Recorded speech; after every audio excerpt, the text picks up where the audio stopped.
1 जुलैपासून लाडकी बहीण योजना अंमलात आल्यानंतर अनेक सेतू आणि ऑनलाईन कार्यालयाच्या बाहेर महिलांनी प्रचंड गर्दी केल्याचं बघायला मिळत आहे। परंतु यासाठी लागणारे कागदपत्र जुळविताना अनेक ठिकाणी एजंटचा सुळसुळाट झाल्यानं महिलांची लूट सुद्धा होत आहे। अनेक महिलांना योग्य मार्गदर्शन न मिळाल्यामुळे नागरिकांची असुविधा सुद्धा होत आहे। फॉर्म मिला? नहीं मिला। क्यों, क्या बोल रहे हैं? वो बोल रहे कि ऑनलाइन भरो, ऑफलाइन फॉर्म नहीं है। ऑफलाइन फॉर्म नहीं है? हाँ। अभी तक के तो दे रहे थे वो। नहीं दे रहे ना, अब भी जाके आई ना। अब नहीं दे रहे आपको? कितने रुपए? क्या बोल रहे हैं? बोलते हम पूछ रहे हैं हमारे को बताओ भाई कहाँ भरना पड़ता है, क्या करना पड़ता है। हाँ। ये जन्म दाखिले के हाँ। तो बोलते तुमको साहब से कौन सा काम पड़ा, बोलते ऐसे बोलते हमको। हाँ ऐसा बोल रहे हैं हमको। बराबर जवाब नहीं दे रहे? नहीं दे रहे। वो भाई वो जो फॉर्म बांटने वाले ने इतनी गर्म हो रहे हम पे कि हमारे को आखिरी 2 दिन से चक्कर मार रहे हैं हम मैडम। हाँ। इतना त्रास हो गया हमको। कितने फॉर्म के कितने रुपए ले रहे? फॉर्म के तो मैंने फॉर्म तो भरीच नहीं अभी। हाँ पण वो बोली नाही रे बरोबर तर क्या फॉर्म भरू। ते उत्पन्नाचा दाखल्यासाठी तलाठीचा मी टाकला होता। त्यांनी सांगितलं होतं की 2 वाजता मिळेल म्हणून। तर मी 2 वाजता आली नाही, समजा घरच्या कामाच्या निमित्तानं मी घरीच थांबले। तर मी 4 वाजता येऊन बघितले तर त्या मॅडम म्हणते, एकदम भडकला माझ्यावर आणि भडकून म्हणतात की मी असं सांगितलंच नाही, मी अशी बोललीच नाही। मग असं काय तुम्ही कशाला सांगता मग 2 वाजता या म्हणून? सांगायचं असतं ना 2-3 दिवसांनी या, मग 2-3 दिवसांनी येते। पैसे किती घेते? नाही तिथं अंदर तर पैसे घेतले नाही, पण एक एजंट होता तो बाहेर मला सांगे मला 200 रुपये द्या म्हणे। 10चा टाइम ऑफिस उघडण्याचा, 11 वाजता ऑफिस उघडते। 11 वाजता आल्यानंतर जे बाकीचे लोक राहतात, जे कालचे फॉर्म दिलेले आहेत ते त्यांनी द्या। सकाळी 11 वाजतापासून 10 वाजतापासूनच वाटप करायला पाहिजे। हे 12 वाजतापासून वाटप करतात आणि त्याच्यात होऊन जाते गर्दी झाल्यानंतर मग काय ते बाई एकदम गरम होऊन जाते। तुम्हाला फॉर्म भेटला का?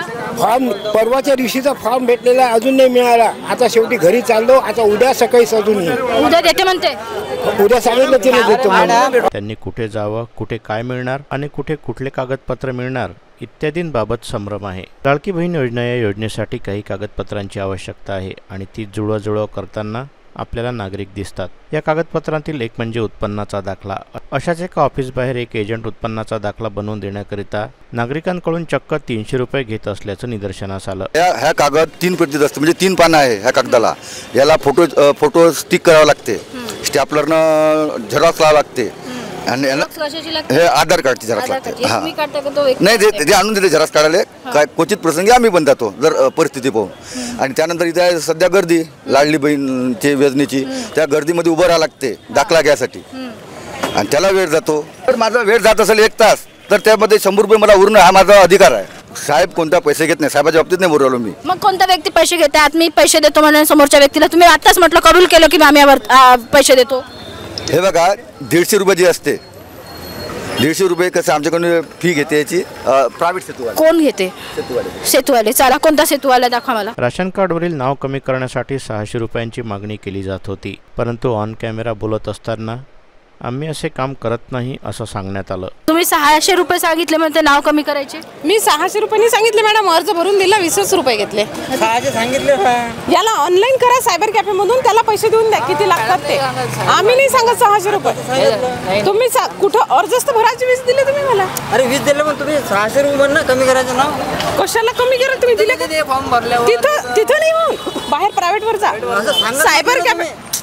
तुम्ही सांगायला वाला पैसे द्या, तुम्ही सांगायला पाहिजे कॅफे मधून करा। सांगायला बसलो तुम्हाला। भातकुली तलाठी कार्यालय या ठिकाणी भेट दिली असता कमीत कमी 1000 ते 2000 फॉर्म हे त्या ठिकाणी पडून होते। सकाळी 10 ते 6 या कार्यालयीन वेळेमध्ये हे काम पूर्ण होताना दिसून आले नाही, कारण या कार्यालयामध्ये फक्त 2च व्यक्ती हे काम करायला आहेत आणि यावेळी नागरिकांना या ठिकाणाहून कुठलेही सहकार्य मिळत नाही असं नागरिकांचं म्हणणं आहे। आणि उत्पन्नाच्या दाखल्याचा प्रॉब्लेम असा आहे की कर्मचारी तिथे कमी आहेत आणि उत्पन्नाचे दाखले भरपूर आहेत। एवढ्या उत्पन्नाचे दाखले देणं सर्व म्हणजे 2 लोकांना शक्य नाही आहे। तर अशी व्यवस्था तिथं करण्यात यावी किंवा जास्त कर्मचारी वाढवण्यात यावे। आणि इकडे फॉर्म वाटप करत आहेत तिकडे तशीच प्रॉब्लेम आहे, प्रत्येक ठिकाणी अशीच प्रॉब्लेम झालेली आहे। ते प्रॉब्लेम सॉल्व्ह केली तर थोडंसं सहकार्य होईल लोकांना। तसेच यासाठी तलाठी कार्यालयाबाहेर नागरिकांकडून पैसे सुद्धा वसूलले जात असल्याचे निदर्शनास आले। या योजनेसाठी लागणारा फॉर्म हे सर्वसामान्य व्यक्ती किंवा लिहिता वाचता न येणाऱ्या लोकांना भरणे अवघड जातं,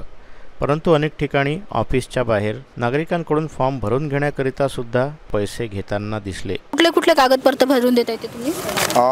आम्ही आधारचा फॉर्म देत आहे भरून आणि जास्तीत जास्त ते लाडली बहिणीचा काय काय काय लागतंय, काय काय घेते त्यांच्याकडनं? काहीच नाही घेत त्यांच्याकडून, नुसतं हा फॉर्म भरून देत आहे, बाकी काही हा नाही. फॉर्म किती रुपयाचा? हा फॉर्म तेच आणतात स्वतः चालतात. हो, आणि भरायचे फक्त 20 रुपये असतात बस. भरायचे 20 रुपये.